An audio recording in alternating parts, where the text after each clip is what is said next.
జిత్తుల మారి నక్క. అనగనగా ఒక అడవిలో ఒక జిత్తుల మారి నక్క ఉండేది. ఒకరోజు అడవిలో తిరుగుతూ ఉండగా అది ఒక చచ్చిన ఏనుగును చూసింది. మాంసం తినాలనే ఆతురతతో నక్క దాని దగ్గరికి వెళ్లి పళ్లతో మాంసాన్ని కొరకడానికి ప్రయత్నించింది. కాని ఏనుగు తోలు చాలా గట్టిగా ఉండడం వలన అది కొరకలేకపోయింది. నక్క ఎంతగానో ప్రయత్నించింది. ఏం చేసినా నక్క ఏనుగు తోలును కొరకలేకపోయింది. నక్క చచ్చిన ఏనుగు పక్కనే కూర్చొని ఈ సమస్యను ఎలా పరిష్కరించాలా అని ఆలోచించసాగింది. అనుకోకుండా ఒక సింహం దాని వైపు రావడం నక్క దృష్టిలో పడింది.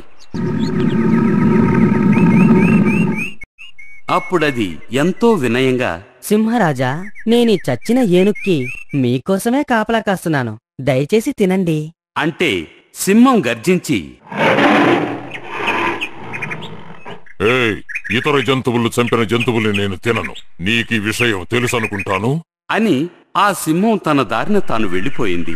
ఆ నక్కకెంతో సంతోషం వేసింది సింహం చచ్చిపోయిన ఏనుగు మాంసాన్ని తిన్నందుకు. అయినా ఏనుగు మాంసాన్ని ఎలా తినాలన్న నక్క సమస్య ఇంకా తీరలేదు. కొంతసేపటి తర్వాత ఒక పులి తిరుగుతూ అటువైపుగా వచ్చింది. నక్క అపాయాన్ని గుర్తించింది. చచ్చిన ఏనుగు మాంసం తినడానికి పులి తప్పకుండా ఆసక్తి చూపుతుందని నక్క అనుకుంది. పులి దగ్గరికి రాగానే నక్క భయపడే స్వరంతో, దయచేసి ఇక్కడి నుంచి వెళ్ళిపో, నేను సింహం మహారాజు వేటాడిన దానికి కాపలా కాస్తున్నాను.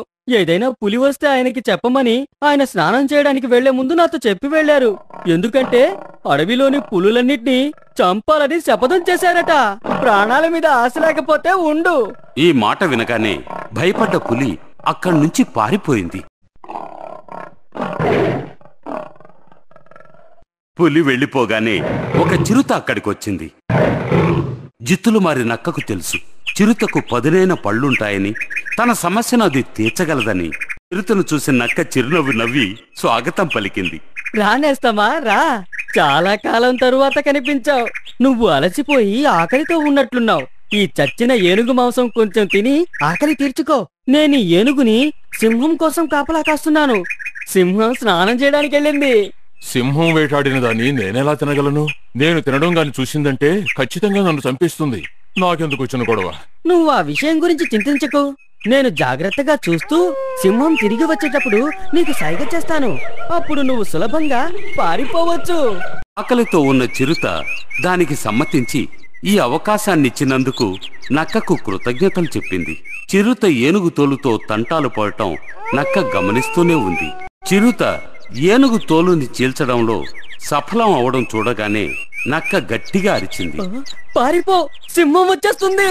వెంటనే మెరుపు వేగంతో చిరుత అక్కడ్నుంచి మాయమైపోయింది.